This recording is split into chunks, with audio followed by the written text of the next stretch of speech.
Halo teman-teman Saling Sapa, podcast Saling Sapa Jalan-Jalan, satu-satunya podcast naik angkot di Indonesia. Tayangan aneka info menarik di YouTube channel Taufik Sagwanto. Like, share, and subscribe.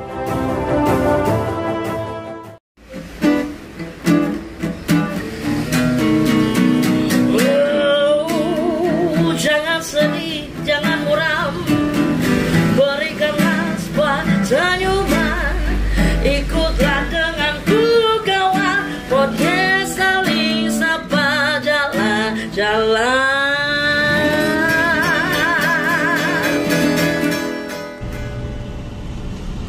Halo, assalamualaikum warahmatullahi wabarakatuh. Kembali lagi dengan saya Deli Aldino dalam edisi podcast Sangkot, dan senang sekali hadir di episode kali ini. Kita punya narsum yang memang cukup relate ya, khususnya buat saya pribadi sendiri, buat daily exercise ya. Kita introduce yaitu Mas Dimas ya. Kalau di Facebook ini namanya Sabit Yakuza. Jadi udah cukup nama panggungnya, Mas. Nama panggungnya, nama stage-nya ya. Nah, Mas, terima kasih banyak udah sempat Sama-sama hadir dari menyempatkan waktu bisa ke podcast Angkot, sangat luar biasa. Terima kasih. ini pam semua gitu ya emang. Jadi subuh sebelum kesini jam 4 itu bilang latihan dulu biar di pam biar gak malu-maluin. Malu-maluin gitu. Pare. Mas, kita tahu banget ya sekarang, langsung aja kita tahu banget kalau sekarang tuh Kota Malang orang-orangnya, anak-anaknya, yang khususnya anak-anak yang muda juga sekarang tuh udah mulai cukup aware dengan kesehatan ya. Nah, sekarang kita pengen tahu tuh maksudnya begini, mungkin cuman dari aku sendiri dan juga buat teman-teman podcast aku juga di manapun. Jadi kayak kepengen sebenarnya layer paling dasar itu untuk ikutan gym tuh kayak gimana sih, Mas? Mungkin kan contoh nih, kalau mungkin misalkan agak di luar gym ya, kalau kita berbicara let's say skateboard deh. Skateboard kan juga ada untuk pemula dulu nih gimana sebelum akhirnya bisa triknya atau gerakannya yang memang benar-benar expert gitu. Nah, sama halnya dengan gym nih. Gym kan nggak mungkin langsung ya kali masuk datang ke gym nggak pernah nge-gym langsung disuruh deadlift kan nggak mungkin ya, atau bench press kan nggak mungkin ya cukup ringan-ringan dulu. Mungkin bisa kasih sih metodenya. Oke. Ini kan by proses juga, Mas, nggak bisa langsung ini. Betul. Kayak gini. Jadi ini aku kalau ditanya orang, Mas Amit, ini latihan udah berapa tahun? Aku jawabnya untuk memotivasi nggak bilang belasan tahun. Nggak belasan tahun dong. 4 bulan. Lu kok 4 bulan? Iya, lebihnya 11 tahun. Jadi biar orang ini termotivasi nggak terlalu lama. Jadi gini, Mas. Jadi untuk yang baru memulai, tipsnya yang paling mudah, paling efisien, bisa kita memulai member gym. Itu kita menggunakan alat yang ada dulu. Yang pertama itu paling tinggal dorong dan tarik. Itu yang utama. Jadi untuk variasi gerakan itu berkelanjutan, step by step. Jadi kebanyakan dari kita itu, kebanyakan anak-anak muda sekarang itu kelirunya masuk gym dia tanpa ngerti untuk memikirkan aku harus latihan apa dulu, aku nggak perlu dulu. Alat aja semua dicobain dulu, dilatih dulu. Yang penting konsistennya dapat. Nah, dari situ bertahap step by step akhirnya memulai bisa merasakan. Nah, ternyata latihannya ini buat alat ini. Ada sekarang kan di sini pasti ada yang udah bagus, alat besar seperti yang Mas dia tadi bilang. Ada leg press, ada shoulder press, ada bench press. Itu basic semua dan pasti gym rata-rata sudah ada. Pasti ada lah. Nah, untuk yang membuat rumit itu biasanya variasi gerakan itu bertahan. Karena aku dulu memulainya juga seperti itu. Kayak gitu ya. Nah, yang penting kenal dulu. Ya, jadi intinya pada waktu masuk first day on the gym adalah itu jadi nyobain aja semua. Cobain aja dulu, senengin dulu aja. Senengin dulu aja, jadi nggak perlu langsung harus terakomodir. Pertama kali masuk tuh sudah langsung ada programnya. Oh, nggak usah. Kita harus senang dulu di dunianya. Yes. Kalau kita sudah senang dulu di dunianya, enjoy, kita bisa repeat untuk tiap hari, untuk seminggu 3 kali pakai saran. Nah, akhirnya kan sudah jadi habit. Nah, kalau sudah jadi habit, kita pasti akan lebih termotivasi untuk datang ke gym. Oke. Gitu. Iya sih, emang semuanya emang harus dasarnya senang dulu ya, fun dulu ya. Mas, kalau sekarang tuh kan cukup banyak nih teman-teman saya juga layarnya juga memang gym. Mungkin sekarang kita cerita sedikit seputar gym life lah, seputar kehidupan gym sendiri ya. Nah, sebenarnya kalau latihan di gym itu paling kan ini kalau dari pengamatan saya waktu dulu sempat pernah ikut gym, itu ada kayak yang anak pagi sama anak sore gitu. Iya nggak sih? Pemetaannya seperti itu tuh. Sebenarnya Mas, kalau mau ngomong saya sendiri pribadi sih sukanya pagi ya. Paginya suka banget pagi. Cuma meskipun gymnya baru buka sekitar jam 7 ya. Cuman maksud saya adalah kayak pagi itu kan mungkin beberapa orang punya daily routine yang memang mungkin bukan nggak punya waktu, hanya skala prioritas saja. Akhirnya dari sore itu kalau workout itu nggak tergantung dengan cuaca kan. Maksudnya mau pagi, mau tengah malam, mau sore mah bebas aja. Ya? Bahkan di Jakarta itu jam 5-6 tahun yang lalu punyanya Om Adi itu 24 jam. Dan aku diajak latihan jam 2 pagi. Jam 2 pagi. Aku kira jam 2 pagi itu nggak ada orang, Mas. Ternyata banyak banget. Jadi kebanyakan orang-orang yang pulang kantor jam 10, jam 11, mereka nggak sempat nge-gym untuk pagi dan sore hari, tengah malam. Di tempatnya Mas Adi itu juga tengah malam 24 jam. Jadi yang latihan banyak kan para artis, pengusaha muda. Termasuk weekend? Termasuk weekend. Biasanya sekarang di Malang lagi dicontoh untuk ada satu gym yang 24 jam. Akhirnya juga ada. Saya pikir kalau weekend jam 1, jam 2 masih pada clubbing. Sudah ada. Enggak ya? Ada enggak?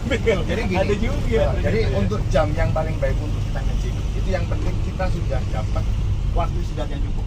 Entah kita itu pagi hari, siang hari, yang penting kita dapat istirahat yang cukup. Dalam artian kesibukan kita tiap orang kan berbeda-beda. Ada yang kerjanya satpam dari pagi, malam ke pagi. Kan nggak mungkin pagi hari langsung latihan. Istirahat dulu, mungkin siang atau sore. Nah, jadi gimana tubuh kita mendapatkan istirahat yang cukup? Setelah mendapatkan istirahat yang cukup, otomatis tubuh kita pasti lebih bagus dan maksimal dalam latihan. Oh, jadi basicnya sebenarnya itu mereka yang pada latihan jam 2 pagi itu emang udah dapat sanggup tidur udah betul. Jadi seperti mentor saya Bang Iwan Samure itu yang dari Padang yang sudah 3 kali medali emas, itu latihannya itu tengah malam sebelum sahur di bulan puasa gini. Kenapa? Karena dia siang sampai sore dia rutin muter produk suplemen, muter terus satu kota, muter sampai tengah malam. Dia pulang, kalau latihan, badan udah capek. Istirahat dulu, makan, tidur. Bangun tidur jam 12 malam. Bagus itu bangun, latihan dia, Mas. Latihan dia. Sampai subuh. Habis itu istirahat. Bangun lagi siang, kerja. Dan seperti itu siklusnya. Kalau kita diikuti mereka ya, kita yang berantakan. Karena kita siklusnya bukan seperti mereka. Jadi semuanya tidak ada pengaruh. Nanti kalau otot layu itu, nanti kalau tengah malam waktunya tidak. Jadi tergantung menyesuaikan kondisi istirahat kita itu. Iya, ada kan yang bilang kayak gitu. Betul. Karena kan maksudnya gini, karena kalau malam sekalian langsung udah kalau bisa istirahat aja. Jangan begadang, malayan atau apapun segala macamnya supaya nanti biar dapat apa kayak selain recovery juga optimize anabolnya, pumpingnya juga. Jadi jangan jauh-jauh. Sekarang aku lagi menjalani ibadah puasa. 1 minggu pertama, saya coba untuk latihan yang biasanya aku pagi, aku pindah ke sore dia. 7 sampai 10 hari, ternyata progresnya malah layu.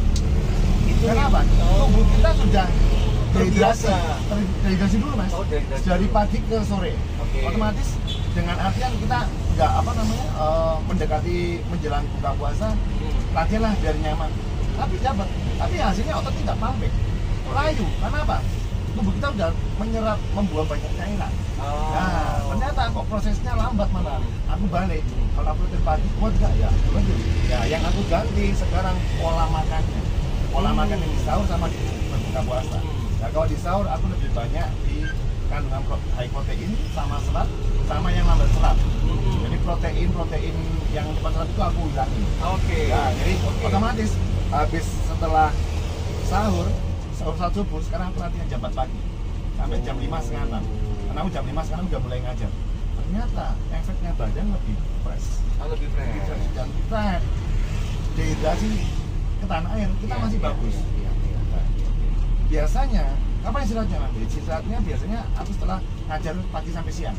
Jam 1, jam 2 itu ada recovery, itu aku rest total. Jam 1 sampai jam 3 istirahat. Itu enak banget, Mas. Bangun tidur sore ngajar lagi sampai berbuka puasa otot sejuta. Nah, pantesan tadi itu kita udah mau subuhan, doi udah mau pengen latihan aja, kayak pumping aja biar. Bukan karena memang ternyata daily routine memang seperti itu, Mas ya. Jadi sebenarnya juga itu kita juga balik lagi ke setiap orang juga itu sebenarnya beda-beda. Karena mungkin ada faktor kebiasaan pada saat latihan ternyata yang pagi ini mau disetel malam Betul. Itu nggak maksimal Nggak maksimal. karena mungkin atau dia menyesuaikan lagi ritmenya Betul. kalau dibangun. Yang hafal tubuh kita sendiri. Bukan orang lain. Jadi aku Mas aku pengen Itu setuju saya sih. latihan seperti ini. Mas, sama bangun pagi jam 7 latihan, Mas aku pulang jam 6. Kamu tak paksa, nggak akan mungkin. Nggak akan mungkin. Itu setuju sih. Udah gitu pulang dipaksa nih mau Aduh, pulang. benar, wah itu. Ya. Model Malah- pernah nggak dapat Pernah, klien yang model-model kayak gitu ya? Betul. Kamu nih PT nih Mas, maksudnya kan secara nggak langsung kan juga kadang kan punya begitu banyak karakter klien Betul. dan personal background masing-masing Benar. klien ya kan dan segala macam, tapi tahu baru ya elah Mas tidur cuma 3 jam nih, Betul. masih ada sisa lagi semalam nih benar. itu kayak gitu tuh pada waktu dapat case kayak gitu tuh gimana tuh Mas? Otomatis kita Pada waktu itu tuh misalnya Pada itu. ya Mas ada rada hangover nih tapi gue pengen banget di gym, pengen banget latihan Cari Tapi latihan. hangover. cari latihan yang dia suka. Oke. Jadi kalau favorit. paling favorit Oke. itu pasti menaikkan mood besarnya kita. Oke. Karena di saat otot yang paling orang susah latih itu kan paling benci kan pasti kaki Mas.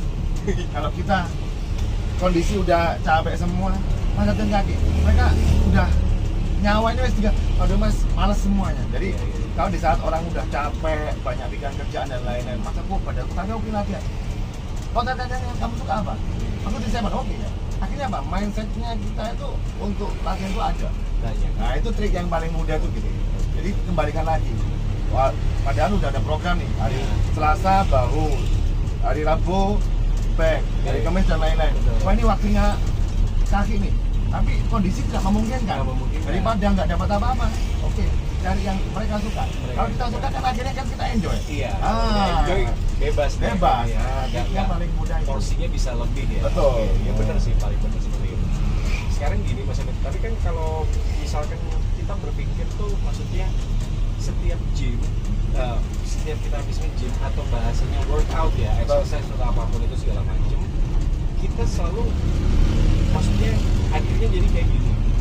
Untuk beberapa orang, layer untuk makan sembarang itu jadi kayak mulai agak sedikit kalau memang udah concern ya. Betul. Karena udah nge-gym, udah sama PT, udah lumayan nih Betul. expense-nya, pengeluarannya secara nggak langsung. Tapi di satu sisi, mereka tuh mau pengen makan kayak basic lagi kembali, cuman sekarang natanya udah beda gitu. Betul. Nah, sekarang sistem paling asik menurut Mas Amit ya, sistem paling asik menurut Mas Amit kalau versi diet tiap orang itu gimana tuh Mas? Jadi gini. Paling asik tuh maksudnya paling gampang. Ya paling gampang. Orang Paling kan gampang. mikirnya kalau kita nge-gym mau bikin bentuk badan itu dietnya nggak harus hambar, cuma direbus dan Yes. lain-lain. Itu nomor kesekian terakhir. Yang penting yang paling basic yang aku diajari sama mentorku, Ya. guruku. Di saat kamu berani makan, kamu harus berani latihan. Istilahnya gini. Oh, paham. Apa yang kamu masukkan, Iya, iya, iya. kamu wajib kamu keluarkan. Iya, Jika iya, kamu iya. nggak dapat apa yang kamu keluarkan, berarti yang kamu masukkan harus kamu tahan. Itu toh Mas. Oh. Beres banget. Kita makan nih 2-3 kali dengan porsi yang brutal gitu ya. Tapi kita latihannya sesuai, is okay. Jadi otot. Itu kayak fondasi. Fondasi Mas. Sistem kayak gitu Ah, fondasi tapi banget. kadang kan kita lupa, kita makan 3-4 kali cuma latihan cuma setengah jam, 2 hari sekali nggak bisa. Harusnya berapa Mas kalau secara durasi? Minimal durasi antara sehari setiap hari cukup 45 sampai 1 jam cukup. 45 Sampai 1 jam cukup. minimum sehari. Sehari harus dapat film itu dari kalori yang masuk sama yang kita keluarkan biar sebanding pembakarannya. Oke. Nah, jadi gini, pertumbuhan otot itu bisa mulai tumbuh antara 100 sampai 150 bulan baru ada tambah. Entah itu perubahan lebih keras dikit, belum berbentuk dan lain-lain. Nah, biasanya 2-3 bulan ini orang yang malas Mas. Karena apa? Otot masih menjadikan badan kita untuk pembentukan, adaptasi. Biasanya untuk yang 6 bulan sampai 1 tahun ini mulai berubah nih.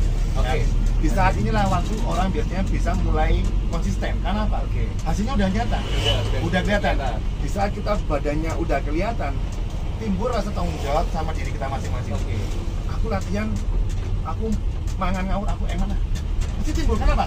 Tubuhnya sudah jadi. Benar. Nah, kalau kita belum 2-3 awal kan kita kesini nggak ada hasilnya sini kan. Belum kelihatan belum kelihatan. efeknya. Jadi mereka belum punya care sama tubuhnya sendiri. Oke. Tapi kalau kita sudah 6 bulan, 1 tahun, bahu udah mulai bulat, dada mulai mengembang, gagal nih. Nah, makanya gini, mereka masih timbul rasa percaya diri di tubuhku, aku tahu jawab masing-masing sama tubuh. Ya wes, ternyata gorengan itu bukan bagus. Oh, ternyata satu bukan bagus. Ternyata banyak karbohidrat tidak pernah bagus. Nah, layer paling dasar ya. betul, itu paling dasar. Gak usah yang terlalu spesifik detail yang seperti Betul, sampai gramasi. Nggak usah. Akhirnya apa? Kenapa kok fitness itu akhirnya bisa menjadikan habit? Karena di saat kita sudah mempunyai progres, hasilnya dibawa kemana-mana, Mas. Benar. Ya kan? Itu bedanya sama cabur yang lain. Kalau itu sama memang jadi juara bulu tangkis, juara tenis meja. Orang lewat kan nggak ngerti, badannya biasa. Tapi di rumah biasanya kan di rumah. Tapi kalau orang binaraga, gymmer, badannya dibawa mana-mana, itu yang bikin jadi mahal. Kenapa? Hasilnya kita bawa kemana-mana. Gitu. Itu yang jadi nilai lebih. Orang akhirnya lebih percaya diri untuk lebih maintenance badannya. Untuk mental health juga bagus. Bagus. Saat ini lebih yang ke ya generasi yang saat ini yang cukup lempeng nih bisa juga bisa ngelatih. Bener. Sekarang saya juga menjabat sebagai PBB Kota Malang. Kemarin kan ada kejuaraan provinsi. Itu untuk binaraga itu dibatasi umur, Mas, 23 tahun. 23 tahun kita baru memulai, otot kan mulai kebentuk. Berarti apa? Anak-anak muda ini udah mulai belasan tahun udah mulai ikut nge-gym. Iya. Dan aku dapat kan atletnya dapat 1 emas dan 2 perak. Iya. Itu mereka kan udah mulai, jadi healthy lifestyle-nya anak-anak muda sekarang sudah sudah mulai ke arah sana semua. Benar. Nah, berarti iya itu termasuk juga ada teman beda kelasnya anak saya yang pertama itu dia lebih ke bukan calisthenics juga ya, lebih ke body workout juga sih lumayan. Umurnya kan secara nggak langsung masih 15 tahun setengah. Tapi dia sudah punya kelihatan potensi forpet, Mas. Forpet lah segitu ya. Gila sih. Benar. Itu ngaruh banget sampai saya tuh juga kaget. Maksudnya, loh, saya manggil anak saya itu Mas kan. Mas ini temennya Mas. Iya Pak, dia nge-gym juga begini di teman sekolahnya di daerah Suat ya. Jadi dia nge-gym juga begini. Oh bisa ya ternyata ya anak umur segini. Betul. Banget ya. Maksudnya fondasinya saya jadi digging menggali untuk ternyata kalau dari dini tambah lebih bagus fondasinya karena untuk menjaga secara bone structure-nya menguatkan otot rangka. Untuk rangka fondasi dan segala macam. Tapi kadang orang yang lupa, yang main mitos, kalau umur masih belia, nggak boleh turun, nggak bisa tinggi, nggak ada hubungannya, Mas. Nggak ada ya. Justru dia akan mempercepat pertumbuhan tulang. Karena apa? Saat kita latihan merangsang ya. Hormon pertumbuhan sama endorfin kita tuh lebih. Sama halnya, makanya kenapa reason why saya di rumah itu kayak pasang pull up bar gitu, Mas. Pull up bar gitu palingnya anak-anak nih. Karena kan di rumah cowok nih, Mas. Jadi di rumah memang nggak ada ceweknya, cowok semua. Termasuk emaknya juga cowok nih. Jadi maksudnya jadi kayak kita tuh emang saya mulai sedari dini paling enggak kamu tuh hanging dulu. Hanging dulu bahasanya dalam artian kan ternyata efek benefit dari pull up itu banyak banget. Cukup banyak banget. Rangka dari belakangnya ternyata saya ngomong lihat apa segala macam. Nah, saya pikir ini aja dulu deh daripada ngangkat-ngangkat, kamu paling enggak angkat badanmu sendiri aja dulu pelan-pelan. Aku pikir nanti kalau kamu memang butuh spesifik, butuh yang kayak mungkin ada sistemnya harus pakai alat, monggo sikat. Aku pikir tapi paling enggak disiplinnya kebentuk dari situ dulu. Tapi sebenarnya kayak gitu tuh, Mas, kalau pada saat nanti misalkan ada anak yang seumur atau paling tidak under 17 atau under 18 itu ada pemandu yang bener-bener fully intens ngejagain nggak sih, Mas? Maksudnya nggak sampai over yang kayak gimana lagi? Harus ada. Karena kan nggak lucu, Mas, kalau betul. Ya. Itulah perannya personal trainer seperti yang saya jalani untuk menghindari cedera dan segala. Kadang orang gini ngomong, Mas Samit enak ya kalau ngajar cuma nyuruh-nyuruh. Bukan karena cuma nyuruh.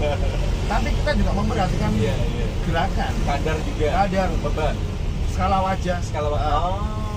Aku bisa kebaca. Karena apa? 15-20 menit pertama di saat kita latihan weight training, jadi yang dimakan gula weight training, angkat beban. Itu gula yang dibakar lebih dulu. Jadi asupan kita tidak menyesuaikan sama kebutuhan yang kita keluarkan. Bisa asam lambungnya naik, pusing.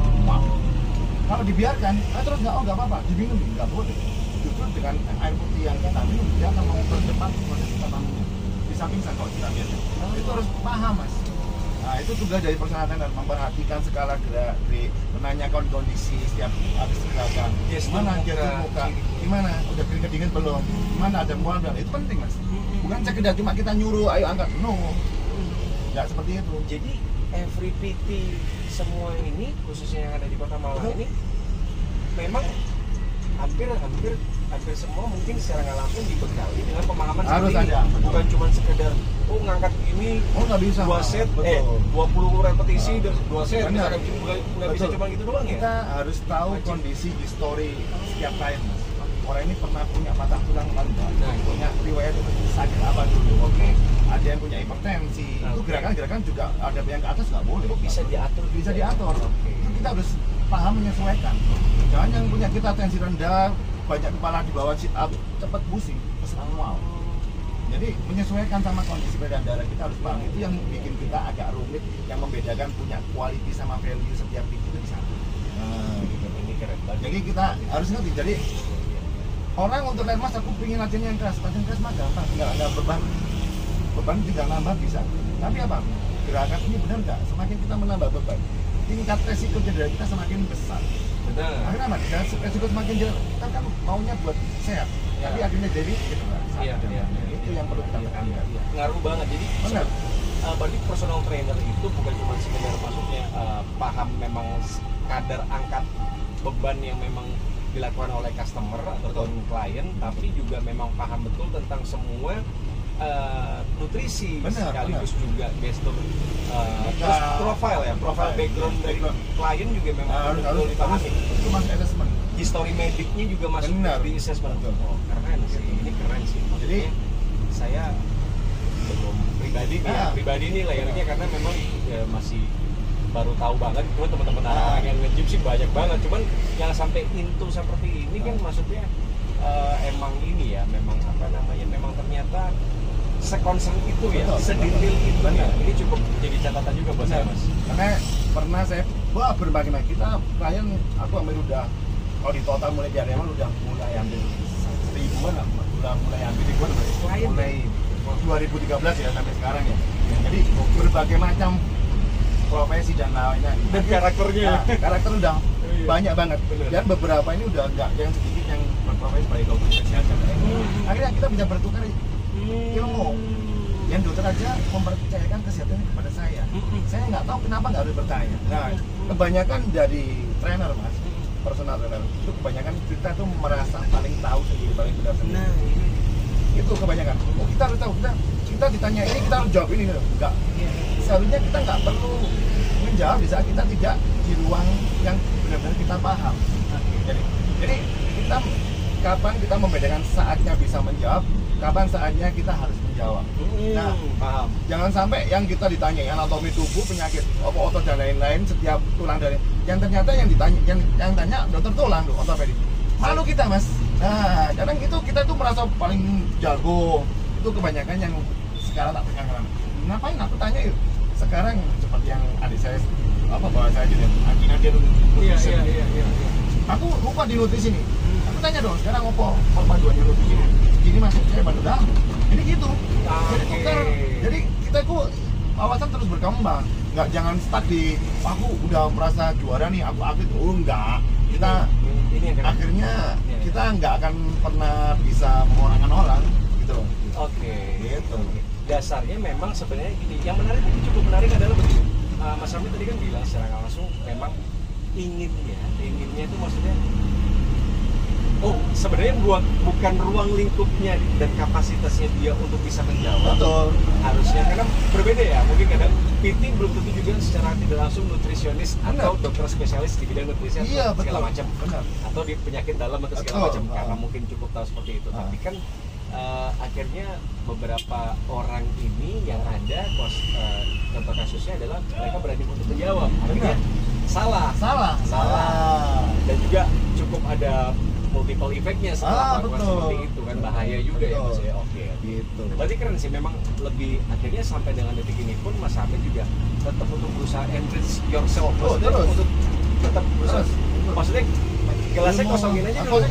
Harus gelasnya kosongin aja dulu, terus karena dari situ kita bisa sambil belajar, entah itu bahkan mungkin pengalaman mungkin bisa banyak di lo mas, Betul, ya kan? benar, Mungkin semua. udah berapa belasan tahun, tapi kan di satu sisi mungkin ada yang mungkin di bawah lo mas, maksudnya secara nggak langsung dia mungkin cukup aware di satu bidang titik ini nih. Betul. Yang knowledge-mu juga cukup, maksudnya kebetulan terbatas, Betul. iya nggak sih? Ya udah buka aja. Oh, Jadi kebanyakan karena sekarang ini banyak dunia industri fitness yang berkembang, otomatis sekarang lebih mudah untuk orang mendapatkan sertifikasi mas. Nah, kesalahannya sekarang bukan membenarkan juga menyalahkan, tapi kurang tepatnya di saat kita ingin mencari jalan pintas yang belum kita pernah lalui dulu, akhirnya apa? Jadi bumerang. Contohnya gini, kita nih apa mau jadi PT mas, tapi concern sama tubuh kita aja belum paham nih.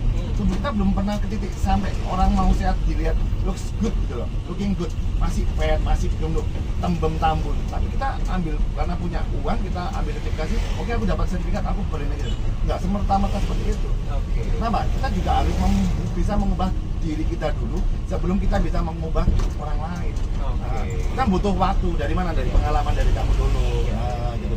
Makanya yang tak tekankan, aku setiap cari PT, staff dulu itu yang tekankan bukan karena kamu pinter di sertifikasi, Yes. buku cuma selembar kertas, tapi pengalaman sama kamu mau belajar untuk mengubah diri kamu dulu itu yang dilihat orang. Jauh lebih penting. Prestasi itu juga diperhatikan orang. Orang bukan melihat saya dari lembar kertas itu sekarang. Sampai sekarang sertifikasiku di mana udah nggak ada, nggak ngerti. Oke. Udah nggak karu-karu, ada yang kena hujan, ada yang sobek dan lain. Tapi semuanya orang ngerti aku historinya seperti apa, aku berawal dari mana. Ya itu yang mungkin sampai sekarang orang pantau, dan aku ngiring semuanya terus mengembangkan diri sesuai yang kapasitas yang belum bisa capai. Paham. Oke. Mas, kalau kita ngelihat nih, Mas Amit kan udah total berapa tahun? Aku di 2013. 2013, baru 11 tahun. 2013. Into the gym life itu udah berapa lama? 1 tahun dari memulai 2014. 2014 Nah. berarti ya? Oke, berarti keren. Nah, berarti kan secara nggak langsung seperti ini mas. Kalau Mas Amit sendiri kan memang udah cukup banyak menilai karakter. Nah, tapi sekarang kita pengen coba ini multiple effect atau set effect yang memang ditimbulkan dari kebiasaan kita workout. Salah satunya memang datang ke gym, itu efeknya keseharian. Itu gimana sih mas? Oke, nah ini seru. Karena gini, saya melihatnya dari semua story yang Mas Samit deliver ke saya, ini saya ngelihatnya kalau nggak, jadi pemahaman saya adalah kayak ada unsur manajemen waktunya, Betul. kayak ada unsur semua tuh baik kayak ada itinerary-nya gitu. Saben hari tuh kayak ada itinerary, program, planning, session, whatsoever you name it lah, segala macam. Tapi gimana sih mas efeknya kalau orang-orang baru pertama ke kehidupan sehari-hari? Ke kehidupan sehari-hari gini. Jadi di saat kita mulai udah terjun di fitness, gym, dunia gym, yang pertama terjadi adalah perubahan mood. Karena hormon produktif kita, endorfin kita akan lebih produktif maksimal. Iya. Itu yang paling mendasar. Iya. Kedua, tubuh kita akan lebih fit, lebih sehat. Ya. ED itu memperkuat tulang rangka dan lain-lain. Itu pasti tulang tubuh. Dan mengurangi depresi, mas. Mengurangi depresi. Mengurangi depresi. Kenapa? Di saat kita gym, kita mengeluarkan segala unek-unek sama beban itu lepas. Strength. Nah, jadi imbasnya otomatis kesehariannya pasti akan lebih produktif untuk kita yang bekerja. Ya, dulu kalau orang lihat saya paling kalau sampai lihat keseharian saya capek mas. Saya bangun jam 4, latihan ngajar jam 5 sampai siang jam 12. Recover 2 jam, jam 2 sampai jam 4 harus saya istirahat. Saya ikut tidur, saya ikut terlentang itu istirahat. Oke. Lanjut lagi jam 2 sampai jam 9 malam. Oke. Jam 9 saya harus istirahat, mandi-mandi, makan istirahat, jam 10 cut saya harus tidur. Itu wajib. Kalau Jam sampai 10 malam? Semua malam. Oke. Kenapa? Jam 10 sampai jam 3 pagi itu cara kerja organ kita untuk relax paling bagus. Jam 10 sampai Jam 3 pagi itu kalau bisa tubuh kita harus rest total mas. Jadi organ kita itu udah mulai harus titik istirahat. penting. Iya. Kayak liver, jantung dan lain-lain itu harus rest karena dia detox di sana. Nah, kita harus rest. Makanya kalau kita latihan mati-matian, makannya bagus, tapi kalau kita nggak bisa jaga pola hidup begadang, nggak akan bertumbuh. Tidur khususnya. Tidur khusus. Nggak akan pernah bisa. Nggak akan bisa bagus. maksimal. Bahkan mungkin itu bisa Jangan sampai ya, bisa jadi bumerang juga mungkin. Betul. Oke. Jadi akhirnya apa? Terlalu kecapean, otot ini kan diforsir. Akhirnya apa? Bisa terjadi katabolik otot, layu. Katabolik itu penyusutan otot. Penyusutan otot. Jadi di saat kita latihan setengah jam, Ini otot bisa nyiprat juga. betul. Oh, Otot ini kan seperti balon, Mas. Iya. Kalau nggak kita tiup, kita akan kempes. Makanya kita harus butuh konsistensi setiap hari untuk latihan angkat beban. Kalau kita nggak ditempa beban, dia kan mengecil, mengempes seperti balon. Gitu. Dan di saat kita mengembang itu namanya anabolik. Kalau kita mulai menyusut ke anabolik, jangan sampai kita latihan di saat udah maksimal nih. Kita boleh nih, Mas, sampai tahun cuma 45 menit ya. Karena waktu itu terbatas di sana dan aku maksimal pumpingnya otot anabolikku di sana. Gitu. Tapi kalau kamu mau latihan 2 jam, 3 jam, itu oke. Tapi suplemenmu menyesuaikan nggak cadangan makanmu? Jika kamu cuma berbekal air putih, ya, apa yang didapat? Oh iya. Gitu. Paham ya? Jadi Dapat kesel doang. Nah, dapat kesel doang. Iya benar. Makanya di sana ada protein shake, ada PWO, ada kreatin. Itu menunjang untuk memperlama tingkat intensitas kerja otot. Nah, kalau aku menyesuaikan, kalau aku mau latihan 2 jam, berarti aku harus siapin susu, aku siapin kreatin, pre-workout untuk menunjang di saat otot ini mulai katabolik, butuh asupan lagi untuk naikin powernya lagi, gitu. Jadi aku makanya lihat, kamu latihan 3 jam, makanmu apa? Makanmu bebas, Mas. Repot, kamu otot kamu kerja paksa tapi kamu makan seadanya, nggak bisa dong. Ini yang menarik ini Mas Afif, karena mungkin saya pada waktu itu juga berpikir gini, waduh ini wajib harus beli protein shaker juga Nggak kayaknya. ada, Mas, benar. Yang penting tuh bisa menakar sama kebutuhan kita. Semua suplemen itu cuma nutrisi tambahan, Mas. Semua awalnya berasal dari real food. Dari real food. Orang mengira orang nge-gym itu butuh otot, nge-gym itu biayanya besar. Enggak, Mas. Iya. Cabur yang lain banyak lebih besar, kayak sepeda roda berapa juta, ratus juta. Banyak. Itu unitnya Mas. Iya, jadi Itu unitnya. kita belinya di bawah sini. Benar. Dan ayam 1 kilo cuma 30.000, itu bisa sehari loh, Mas. Dada ya? Dada ayam, Iya. itu bisa tuh. Tahu tempe masih ada, cuma 5.000, 10.000. Banget. Ada kacang hijau yang cuma 8.000 per kilo, cukup. Protein kan juga bisa didapat dari nabati. Nabati Mas. bisa banyak banget. Makanya tuh kalau kita Kacang merah. betul, kacang-kacang semua protein semua. Iya, semua. Putih telur. Kadang 1 kilo 5.000 di tempat SDMJ. Udah protein. Iya. Sebenarnya nggak ribet. Yang menjadi ribet kita terlalu mempersoalkan Ya. Yang bikin ribet akhirnya begini Mas. Waduh, nggak bisa nih, harus nasi merah nih. Nah, orang mikirnya Iya kita nggak sih? dulu. Betul. Iya, udah langsung pikirnya kayak gitu. Padahal kita jalani punya dulu. way out. Nah, ini stigma yang kayak ini coba di deliver deh Mas Hamid. Sebenarnya bagusnya itu seperti apa? Jadi kayak maksudnya begini nih. Oke, in the real life, maksudnya di kehidupan nyata sehari-hari, anggap aja let's say saya anak kos. Ya. Deli anak kos, tapi di satu sisi juga benar-benar sangat aware dengan badan. Betul. Karena si Deli yang anak kos ini aware dengan enduro, pertahanan. Jadi program latihannya kayak PN enduro sama speed dan eksplosif misalnya. Caranya seperti itu. Kebetulan Deli sukanya speed dan eksplosif dan enduro. Nah, akhirnya pada waktu proses bahasanya nggak usah bicara terlalu nggak usah malangin daging terlalu tinggi nih, ibarat kata bahasanya gini, kita nggak usah berbicara diet, tapi si Deli anak kos ini sudah memperhatikan makanan. Harusnya gimana?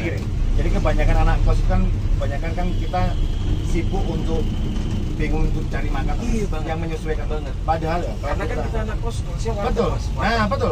Padahal kalau kita lihat dari harga makanan bahan pokok Mas ya. Daripada kita beli ayam geprek 15.000, 20.000 sekali makan. Nasi sama ayam geprek yang di sana ada tepung, minyak dan lain-lain yang tidak tentu itu kurang bagus. Apa salahnya kita beli ayam setengah kilo 15.000, kita beli bumbu jadi, kita steam di rice cooker, bisa 2-3 kali makan dan proteinnya masuk. Jadi aku member yang anak-anak sekarang ini yang muda-muda, tak suruh kamu belajar dari masak. Kenapa? Kebanyakan dari teman-teman saya di dunia body contest itu mereka paham masak sendiri. Kenapa? Itu lebih efisien Mas. Daripada kita beli jadi sekali makan 25.000. Jadi kita mending beli bahan makanannya, kita olah sendiri. Sekarang apa sih yang nggak bisa didapatkan? bumbu jadi udah ada. Nggak usah mikir yang ribet-ribet yang nggak boleh ini nggak boleh. Makan dulu. Yang penting kandungan protein kita harus tercukupi dulu. Nah betul. Nah kita harus tahu kadar tercukupi tubuh ini seperti apa. Jika kita ingin membantu otot, paling tidak kita harus 2 kali berat badan kali 5 gram. Oke. Jika Cara ngitungnya begitu ya? Jadi kalau kita main 80 kilo, kebutuhan protein per hari harus 160 kilo. Nah, itu paling tidak 1 kilo dada ayam ditambah 1 protein shake di 25 gram sudah cukup. Nah, di saat kita tidak seperti paham dari situ, kita makannya sembarang ya, akhirnya dapatnya kita cuma capek dan tidak maksimal perkembangan ototnya. Ya gini-gini aja. Gitu, gini-gini aja. Betul. Makasih PR kamu Mas. Katakan ternyata si Delian Aquas ini kepengen udah bisa kayak gitu. Dia kadang 50% malas effort, 50% cukup mau effort. Ya anggap aja semi malas deh untuk ngukus sama segala macam itu ada way out-nya lagi nggak? Sebenarnya gampang. Cari warung boleh Mas Amin. Tapi kita harus tahu menakar mana yang bisa masuk dan kalau sama Mas Amin makanya makan itu sembarang. Tapi apa? Contoh gado-gado. Di gado-gado itu semua ada sayur semua. Sayur karbo kan ada. Bumbunya yang bikin kurang bagus kan bumbunya kacangnya dan lain-lain. Bumbunya dikitin, kurangin dulu. Nah, saya makan rawon, tapi kuahnya nggak usah dimakan. Simpel banget. Mas aku makan bakso, oke makan bakso, ada tahu putih, ada siomay. Nggak usah pakai kuah.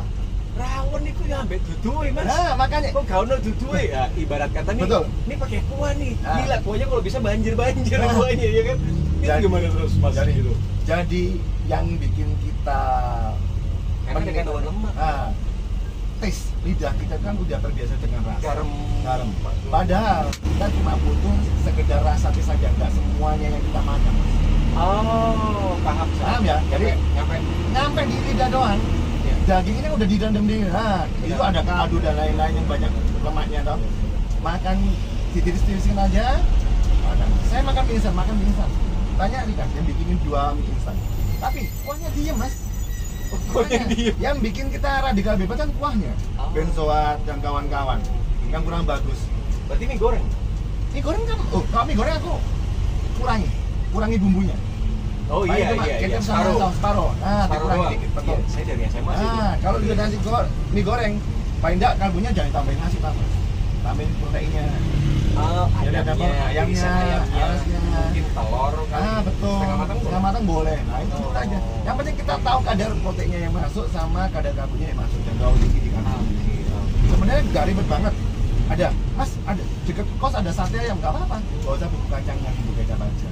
Simpel banget. Belum terbiasa, ya udah separuh aja. Separuh dulu. Dibiasakan. Paling makanya sebenarnya kita itu makan nggak perlu ribet. Tapi yang penting kita tahu paham apa yang menjadi kebutuhan tubuh kita. Kita nggak terlalu banyak butuh kuahnya kok. Ya udah kita butuhkan proteinnya apa dari ambil di bakso, ambil tahu putihnya, ambil tahu nggak masalah. Walaupun di situ ada garam dan matching nggak masalah. Masih tolerir lah. Kecuali kalau kita mau break lomba nih, beda lagi. Kalau break lomba kita harus benar-benar lean, harus ditata, harus lepas semua. Nah yang different story itu udah. Nah kalau trik ini tips dari saya untuk menjadi sehat dulu cukup hindari 6 putih Mas. Apa itu 6 putih? Nasi putih, tepung terigu, gula pasir. Oh iya. Santan. Habis itu semua olahan susu. Semua yang diolah melalui susu. Termasuk roti dong Mas. Nggak boleh. Kurang bagus. Karena dia melalui semi proses ini. Oh berarti ini kamu secara nggak langsung bilangnya harus gluten free ya? Nah harus. Itu lebih kalau mau sehat hindari. Yang terakhir garam diganti. Garam yang Himalaya, garam cair. Tapi semuanya masih 5 nih. Garam. Oh 6. Bentar, kita ulang. Nasi putih, tepung terigu, gula pasir, santan, olahan susu, garam. Oh, oke. Itu 6 putih ini bisa kita stop. Apa kita kurangi hindari. Tapi untuk khusus gula pasir ini stop. Kalau kita mau lean, itu stop dari sekarang. Karena apa? Mending sampean minum es tebu satu mochi besar sekalian. Tapi dia saringnya. Tapi beda saringnya ya Mas ya. Kenapa? Proses chemicalnya dari kristalisasi ini lah Mas yang bikin kita radikal bebasnya naik di dalam tubuh. Itu bahaya. Kita harus bahaya di sana. kalau kita loh mas, es tebu kok nggak masalah. Minum es tebu 2 liter nggak mungkin diabetes, tapi 2 liter gula pasir pasti diabetes. Proses semitonya sama varinasinya itu yang bikin di ternak kita jalan jadi radikal bebas akhirnya apa? Masuk ke saraf lemak. Gitu. Ini banyak. Yang penting bener, yang penting kita ngerti paham. Ini banyak banget knowledge yang ini itu yang benar-benar di. Jadi mas sampai kok saya menjalani itu 10 tahun menjalani profesi bina marga ya belajar juga di sana. Dari senior ini. Ternyata ada yang 1 bulan cuma makan sayur aja mas, nggak makan apa-apa. Astaga. Serius ini. Itu karena ngepres baggingnya atau gimana nih mas? Enggak, emang harus cari lean-nya, cari wow. seratnya. Cari berat badannya biar turun. Wih, gila-gilaan mas. Aku 2 minggu makan hijau-hijauan terus. Kolek. Iya, aduh, tapi kering banget. Dan itu tidak semuanya bisa dicontoh. Nah, kita harus menyesuaikan sama kebiasaan, sama goal yang kita tuju masing-masing. Gila-gila aja. Makanya kita harus punya konsistensi sama komitmen. Mas, untuk mengakhiri sesi ini kita edisi episode kali ini ya. Cuman setuju gak sih berdampak berarti secara nggak langsung dengan orang-orang yang rata-rata termasuk Mas Hamid dan teman-temannya dan segala macam orang yang memang terlibat di fitness dan juga gym itu, setuju gak sih bisa dibilang mereka adalah representasi salah satunya untuk orang-orang yang bisa dibilang punya disiplin? Setuju Ya? Oke, reason why? Kenapa? Why? Karena mereka sudah care sama tubuhnya masing-masing. Care untuk kesehatan masing-masing. Kedua, mereka akan lebih pede untuk menghadapi keseharian dari dunia kerja, dunia sekolah, kuliah dan lain-lain. Jadi otomatis dari kita lebih pede, mood lebih bagus, otomatis kita lebih fresh, lebih menjadi orang yang lebih produktif. Iya. Dia tahu kapan bisa manage dirinya sendiri. Betul. Jadi untuk itu dia juga bisa cukup layak untuk bisa kasih info atau ke orang lain untuk berlakukan yang sama. Karena di saat mereka sudah menjalani proses komitmen seperti disiplin, mereka akhirnya sudah terbiasa untuk disiplin waktu. Nah itu sangat penting banget. Jadi di saat semuanya kembali ke manajemen waktu seperti Mas Dewi. Iya. Ini keren.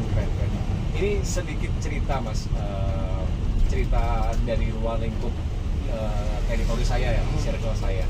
Jadi ada satu cowok datang ke sebuah acara atau bisa dibilang event otomotif mobil, sports car, kebetulan sports car. Terus si cowok ini didatengin orang ini secara tidak langsung dia ini merepresentasikan bahwasanya yang punya brand sports car tertentu. Saya nggak perlu harus nyebutin brand merek mobil sportnya ini apa, tapi dia secara nggak langsung nyamperin ini cowok, bilang seperti ini, mau nggak kamu jadi VA saya, mobil sport saya. Terus habis itu dia bilang, oh oke. Secara nggak langsung, tapi dia juga tanya nih secara nggak langsung sama yang punya sports car ini. Yang punya brand sports car ini bilang ke sama si cowok itu setelah si cowok ini menerima tawarannya si yang punya brand sports car ini. Kamu six pack ya? Dia bilang, kamu six pack ya? Oh, singkat cerita enggak? Bilangnya enggak. Jadi brand tersebut langsung, tapi belum menolak ya, tapi dia tanya ke siapa namanya, akhirnya nggak ada, karena aku nggak six pack jadi aku nggak mau ambil. Si cowok ini langsung secara nggak langsung menolak, mereject ajakan yang punya sports car brand ini. Tapi dia sambil tanya, kenapa sih kamu, kenapa bapak Anda menanyakan saya six pack ya? Enggak, karena dengan six pack itu kamu tidak lagi perlu meyakinkan orang untuk melihat bahwasanya dirimu ini punya valuable, dalam artian secara tidak langsung disiplin terhadap dirimu. Karena apa? Karena dengan six pack orang melihat dengan baik over memang dengan six pack orang akan melihat bahwasanya kamu itu sudah merepresentasikan secara tidak langsung disiplin, manajemen temanmu bagus, manajemen waktumu bagus dan segala macam. Dan yang paling penting nih Mas, ini yang paling penting nih, terakhir, kamu tidak perlu mood untuk melakukan suatu pekerjaan atau kegiatan apapun. Benar. Jadi mood itu akan kebangun sendiri. Kamu tidak akan perlu mood. Betul. Yang saat ini di mana terjadi menjadi catatan juga polemik buat kita semua untuk ya ntar dulu masih pada belum mood nih, ntar dulu masih lah ngapain mood ditunggu, Benar. dicari mood Betul. ditentuin, dibikin Benar. gitu, Benar. di switching. Ya itu tadi. Jadi moral of, kalau dari saya pribadi sih dengar cerita teman seperti itu, moral of the story adalah ya kamu harus itu bisa diartikan tidak harus kebetulan dia mencari sosok yang six pack, tapi dengan kamu punya rutinitas yang jelas. Benar. Setiap harinya apapun itu, ya kamu secara tidak langsung sudah bisa pintar memanajemen waktu dan kamu semuanya nggak perlu nunggu mood untuk melakukan apapun. Itu ciri disiplin sih. Benar. Itu kayak self note banget pas buat saya mas. Benar. Dan itu emang seperti yang saya lakukan sekarang, Mas. Yes. Di saat jam mengajar semakin padat, mengatur waktu untuk latihan kita sendiri aja nggak ada waktunya. Iya. Karena kita tinggal capeknya aja. Nah, tapi saya punya komitmen di saat saya sudah overweight itu dimana rata-rata badanku udah fat lemak di antara lebih dari 20%.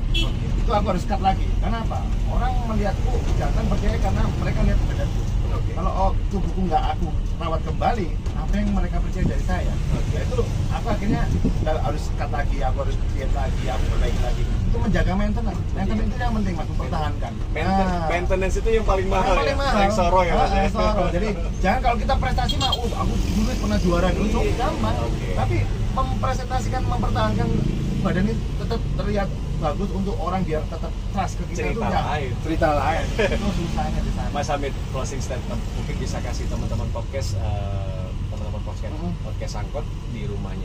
Closing statement mungkin Mas Hamid bisa deliver. Silakan Mas. Dari saya pribadi cuma berpesan, jadi jangan menunggu waktu luang untuk berolahraga, tapi luangkan waktu untuk berolahraga. Ini keren nih. Diulang lagi Mas.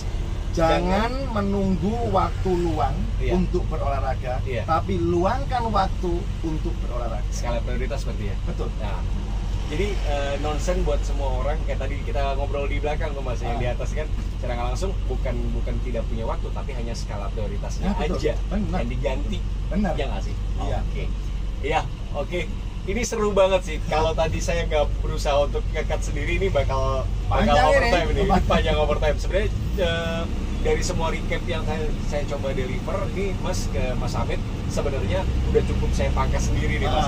Biar nggak panjang sekali nih, karena juga jenengan juga mau bakal ada kegiatan lagi setelah ini. Nah, jadi untuk itu teman-teman podcast Angkot, sekian dulu episode kali ini. Terima kasih banyak sudah hadir Mas Hamid. Sama-sama. Semoga sehat selalu, sukses selalu sama podcast Angkot. Kliennya bisa makin banyak, ratusan, Amin. bahkan ribuan, cabangnya udah mulai grow. Amin. Ya. Ini sebenarnya ini di rumah ya Mas? Di rumah. Oh, aku mau visit ke Jual. Wah, ini keren. Habis ini nanti secara nggak langsung untuk kontak dan juga alamat tempat gymnya Mas Hamid itu nanti bakal ada di layar kaca handphone kalian semua. Kalian bisa langsung hubungin. Jadi kalian bisa tanya apapun seputar apapun fitness. Itu, iya, dunia fitness, including termasuk juga sharing food lah ya, sharing untuk makanan gimana apa segala macam. Tapi pada saat itu kalian udah rasa nyaman, cocok, sikaan. Jadi Mas Hamid jadi biar bisa jadi happy ya. Oke. Untuk itu terima kasih banyak. Assalamualaikum warahmatullahi wabarakatuh. Saya Deli Aldino dan juga saya Samit Yakuza. Pamit undur diri, sampai jumpa di acara podcast Angkot berikutnya. Assalamualaikum.